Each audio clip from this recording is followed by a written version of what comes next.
Hello बच्चों, आइए इस प्रश्न को देखते हैं। अभिकथन है, भ्रूणपोष की चेलेज़ा कोशिकाएं केंद्रकीय कोशिकाएं होती हैं।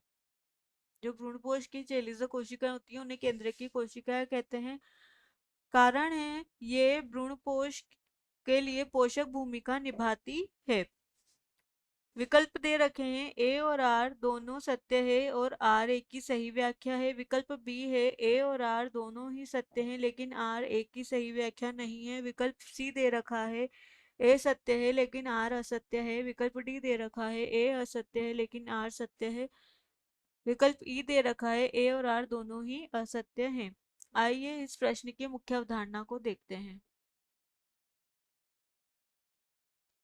इस प्रश्न में हमसे पूछा गया है, जो अभिकथन है, अभिकथन व कारण के लिए, दिए गए कारण के लिए कौन सा निष्कर्ष या विकल्प सही होगा।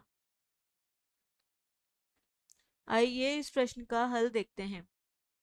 जो भ्रूण कोश होता है, जिसे एम्ब्रियोसेक भ्रूण कोश या जिसे हम एम्ब्रियो सेक कहते हैं, वह भ्रूण कोश में 3 चेलेज़ा कोशिकाएं पाई जाती है।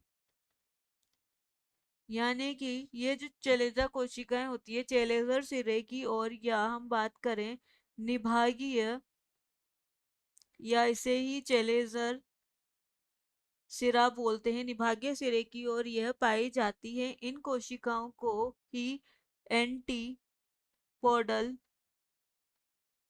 कोशिका या वर्धी कोशिका कहते हैं। ये जो कोशिकाएं होती हैं एंटीपोडल सेल, इनमें जब विभाजन होता है, कई प्रकार के विभाजनों के परिणाम स्वरूप ये क्या होती है, नष्ट हो जाती है।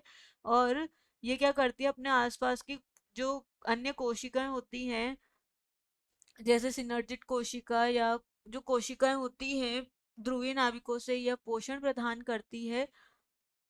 इनमें 3 प्रकार की जो कोशिकाएं होती है नष्ट हो जाएंगी और भ्रूणपोष के लिए पोषक भूमिका के रूप में यह कार्य करती है। तो दिया गया जो हमारा अभिकथन है कि भ्रूणपोष की चेलेज़ल कोशिकाएं केंद्रीय कोशिकाएं होती है, तो यह अभिकथन दिया गया सही है। और हमारा कारण दिया गया है कि यह भ्रूणपोष के लिए क्या करती है, ये पोषक भूमिका निभाती है। तो दिया गया